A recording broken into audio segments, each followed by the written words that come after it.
All right, it is a busy week in the IEP office here. Lots going on. Today's a really weird day for me. My youngest daughter, who's a junior in high school, how did that happen? But anyway, she just drove herself to school today for the first time in 5 months. My oldest daughter, who's a senior, she hasn't started school yet, so she's at work. So one's at school, one's at work, and it feels like that should be normal, right? It feels completely strange after so many months. It feels so strange. I'm grateful, but it feels so weird.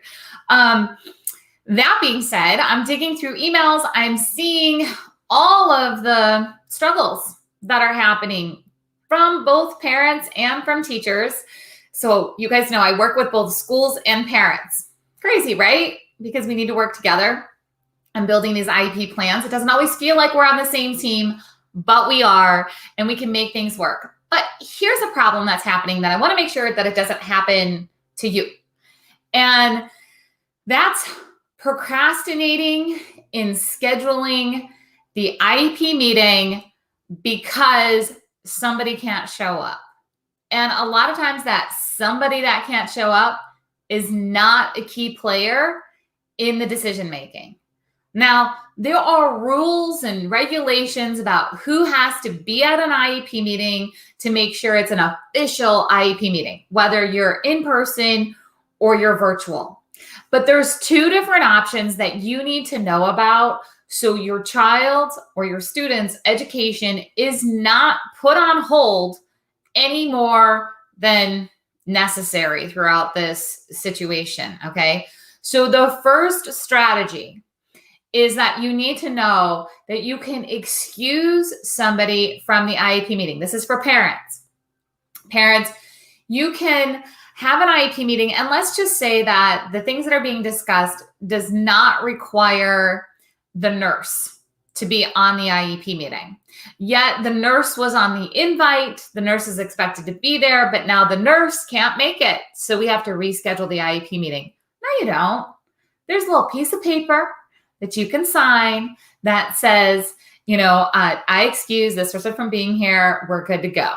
Okay, that's my layman's terms. It's all like legal mumbo jumbo and stuff that's on the piece of paper. But bottom line is you can excuse somebody from the IEP meeting. All right, so that's strategy number one. Strategy number two, and Natasha, I said that you have a question there. I'm absolutely going to pull it up, okay, and answer you just for a second. So option number two is that you may not need an IEP meeting at all. You might be able to do an IEP addendum. Now, everybody across the country, depending on what state you're in or what district you're in, they run this a little bit differently, but it's 100% an option. You might get some pushback on this option. That's okay. Take the pushback and keep on asking and writing. Creating an addendum or kind of an adjustment to the IEP does not always require an IEP meeting. It can be a paperwork shuffle, like a virtual paperwork shuffle. And let's talk about something that might be an addendum. There might be an increased need for a child to have more virtual sessions with the speech therapist because they just got a new device. And so they got their new iPad, they've got this communication app, and the child needs practice. But in addition to that, the parent needs more training, and we could put that training into the IEP that the speech therapist could then execute with the parent virtually, and we could make that entire adjustment and addendum without having to have an entire IEP meeting. It's absolutely possible. So we have Natasha here. Natasha says, hello, I'm so nervous about my son. He is autistic and also has an IEP. I do not know how this virtual schooling will work for him. So Natasha, I understand the nerves. I completely get it. You're not alone in this, all right? There's a lot of people that have a lot of nerves. So I don't know about you, but when I get nervous about something, I feel like I need to take action. I need to think about, like, what can I control? I can't control everything. We have virtual school happening. I can't control that, okay? But I need to look at what are the things that I can control or what are the things that I can influence. So I know that you're nervous that it's not going to work, but I need you to really prioritize 3 things in the next 90 days that you would like to work on with your son. All right. I'm not asking you like, how are you going to implement the whole IEP at home? And how are we going to put this distance learning plan together? And how are we going to do all of that? That brings up all the nervousness and the chaos and all of those things. Okay. So what are 3 things that you want to work on with your son? Then we can work backwards and say, okay, what paperwork do we need to make that happen? Maybe it's already there. Maybe it's already all on paper. What changes might we need? What distance learning plan might we need? What other expertise might we need to work on those 3 things? Now, I want you to understand that your 3 things that you pick might be different than if your child was in school and what those 3 things would be. That's okay. That's actually how you're going to set your child up for success, is to make sure that we are individualizing this time in our special education plan to make sure that your child's getting what they need right now. That's going to prepare them for the future also. But what do they need right now? What are 3 things? So let me give an example of one. One of the things might be that you need to help your child stay engaged in non-preferred activities, right? So what does that really mean? So that's the education language. We want a child to stay engaged in non-preferred activities. We want them to stay on task with non-preferred activities for up to 5 minutes with only 2 prompts. We'll say with 2 verbal prompts, okay? Maybe that's going to be the goal. What that really means is I need my child to get through a 10-minute session on the computer with their speech therapist, even if they're not fully engaged the whole time. I need them to interact a bit. I need them to follow some directions. They don't like it. They don't want to do it, but we got to get through it. Because here's the thing. That's a life skill. There are things that you and I do as adults in our life that we don't want to do, but we got to get through it. A lot of times we even set up motivators for ourselves. If I do this, so I have to do some tasks. I have to do some kind of administrative tasks here in the office, some things that are not my favorite things to do. But then my daughter's coming home from her first day of school and I want to spend some time with her. And I want to make sure that I can spend time with her without having to think about these tasks that are on my plate. So I have a first work, then reward going on for myself right now in my office. So this is a life skill. Okay. So working towards, I'm seeing here, we have, you just said, yes, he's learning how to write his name also. He's 5 years old. I need to keep him engaged and more focused. Okay, so a priority is working on writing his name.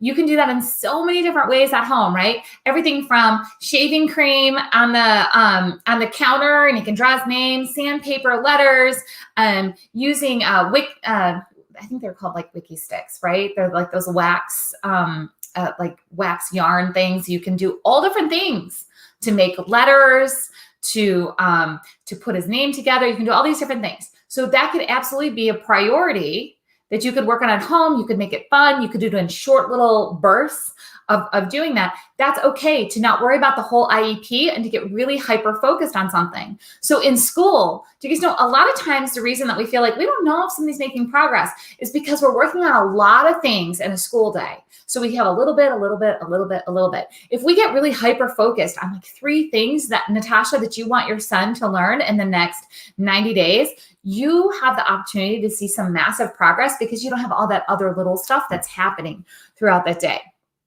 Let's see. Anna says, I completely understand. My son is also autistic. We had a hard time, but his special ed teacher on video, he had a special ed teacher on video with him every week. Prayers to you. And I know you can do this one day at a time. I love the support. I love the support that's happening inside of our special needs community. Anna even says, here's her suggestion. We used Play-Doh back when he was starting. I want to encourage you guys who are in this conversation with me right now, who are listening in, who are like, yeah, I need to figure out what 3 things I want my child to work on.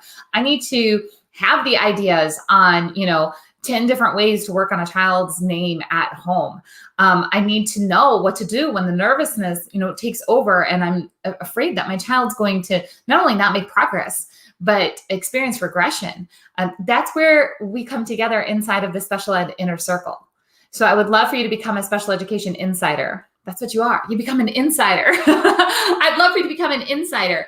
The Special Ed Inner Circle is an extension of what we're doing here. It's more time for us to connect and for you to get answers to your questions.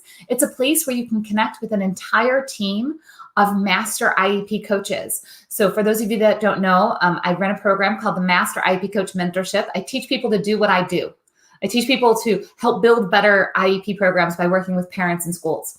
And you can have access to those people who are working in the community inside of the Special Ed Inner Circle. Also, if you're a podcast listener to the Special Ed Inner Circle, this is like the VIP group for the podcast, where we talk about all the hot topics that are happening right now, but we break it down into really actionable steps so you can truly feel confident in the decisions that you're making as a parent or a teacher, because you're all welcome in the Special Ed Inner Circle. This is not a parent training. It is not a teacher training. It is a special education inner circle training together.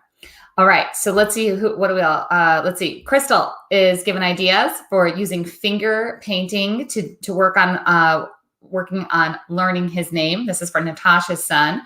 Anna says that's one of her biggest worries right now is that what he's doing, he's regressing. So Anna, again, we can be worried about it. And absolutely, I'm a mom too. I understand the worry, but then I flip to like, what can I control? What can't I control? What can I influence? So the first thing is, instead of letting things just kind of spiral in the worry, make sure you're documenting exactly which skills you're specifically worried about.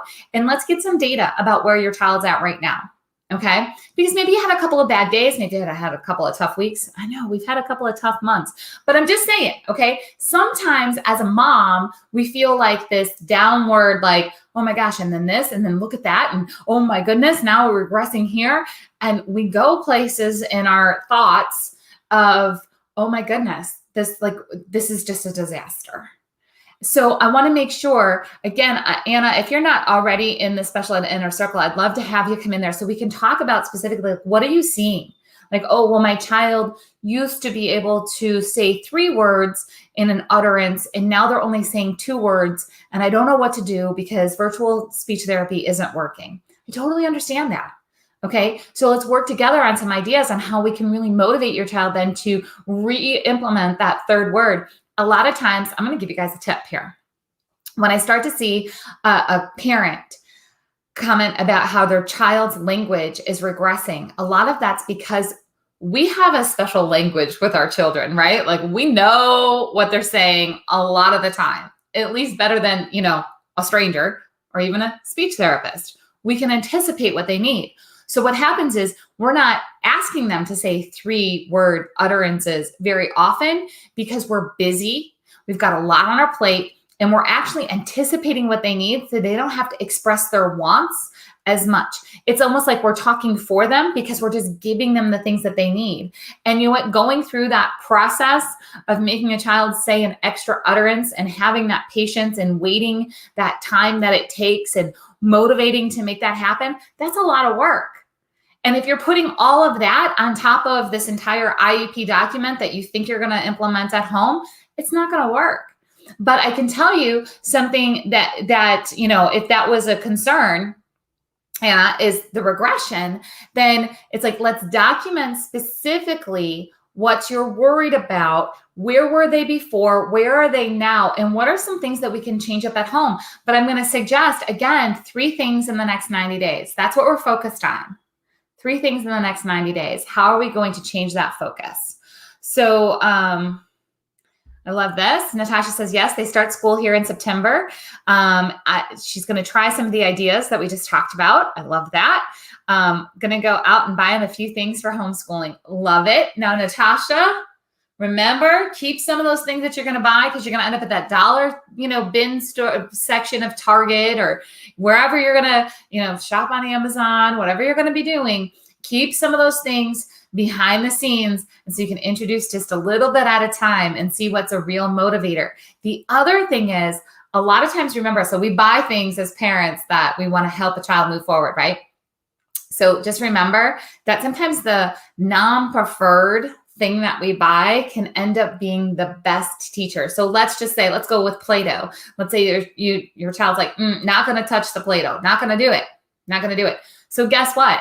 Play-Doh would not be the tool to use to teach the letters of their name, right? Because they don't want to roll it, they don't want to shape it, they don't want to touch it. However, Play-Doh could be the tool to start working on some sensory processing, like desensitizing, and it becomes more of an OT sensory activity versus let's learn my letters. So keep in mind that as you guys start to put more tools into your home, that what you think you bought something for might actually end up teaching a different skill than what you thought. So let's see. Natasha said before he was not talking, now he's talking more. Yes. He loves a lot of things with colors. Love it. So go for it. Just dive into that. Here's the other thing. A lot of times in school, kids have to learn with non-preferred activities because we can't get, the favorites of everybody all the time. However, at home, you absolutely can give more preferred activities. And I don't mean like, here, they're good at this, let me just give them this activity because they love it and it'll take up some time.